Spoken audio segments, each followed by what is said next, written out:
See, it's easy to be on the bottom. It doesn't take any effort to be a loser. It doesn't take any motivation, any drive in order to stay down there on a low level.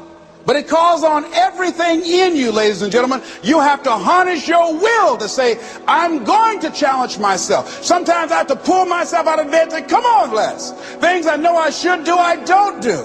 Things I shouldn't do, I do. I found that the biggest enemy you have to deal with is yourself.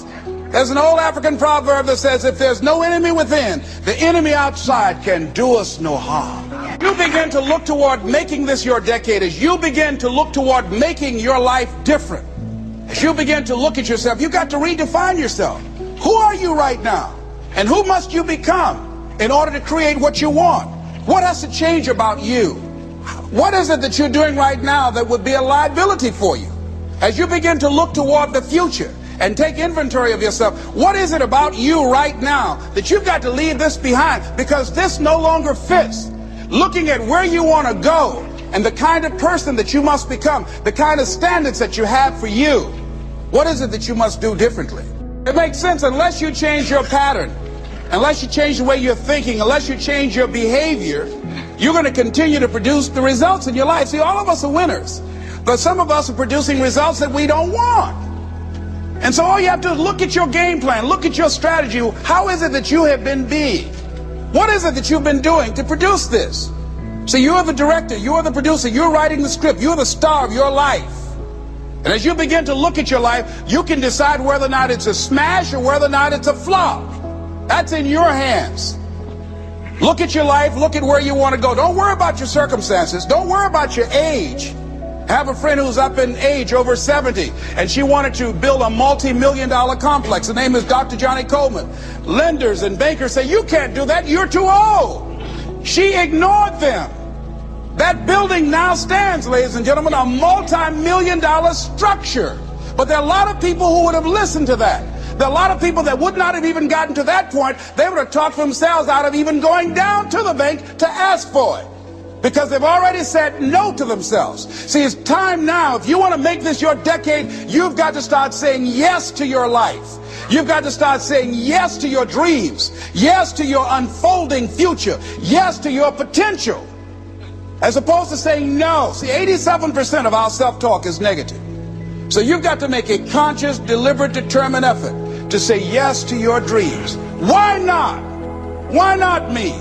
Don't spend time like most people going through life complaining. You got to learn to let the past go so you can grow. Many people never act on their dreams because they allow their past experiences to determine what their possibilities are. Whatever you've done in the past, that's not a reflection of your possibilities. That's just a reflection of your consciousness. That's just a reflection of your development and your growth. The future is unfolding for you right now. The future is unlimited for you right now. No one knows where you can go. No one knows what you're capable of or what's possible for you. You don't even know that. I had no idea, ladies and gentlemen. No one could have convinced me that I was able to do this. I'll never forget, I was speaking in Detroit, and a high school friend of mine saw me afterwards, and he was backstage. He said, I can't believe it's the same person. And I thought for a moment, and I said, it's not. The person you know, he's gone. We have the power to change our personal history, changing the direction of our lives, changing our thoughts, changing where we want to go, exploring new horizons. I think that it's very important that you start trusting yourself. Listen to yourself. Listen to that still small voice within you. Don't try and make everything logical.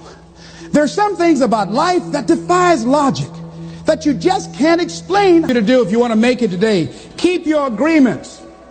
Keep your agreements that you make, and establish a network of people who will also do that.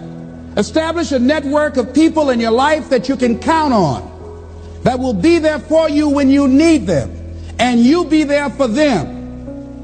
Here's the other thing, is you're working on your dream. A lot of people have been calling me saying, hey, man, I read about you in Ebony. Boy, you're lucky. Ladies and gentlemen, let me tell you something. Here's something else. 3 P's to have in your life. In working on your dream and doing your life work, you must be patient, persistent, and positive, no matter what.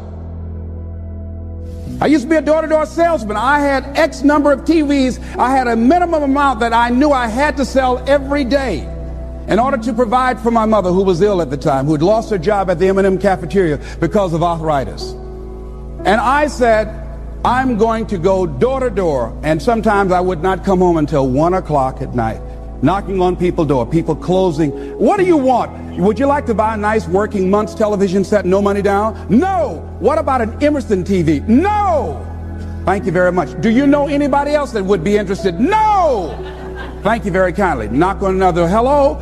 Would you like to buy a nice working television set, no money down? No. Get away from our door. Thank you very kindly. Do you know anybody else would be? Yeah, my cousin. He lives 2 doors down. Thank you very kindly. I tell him you sent me.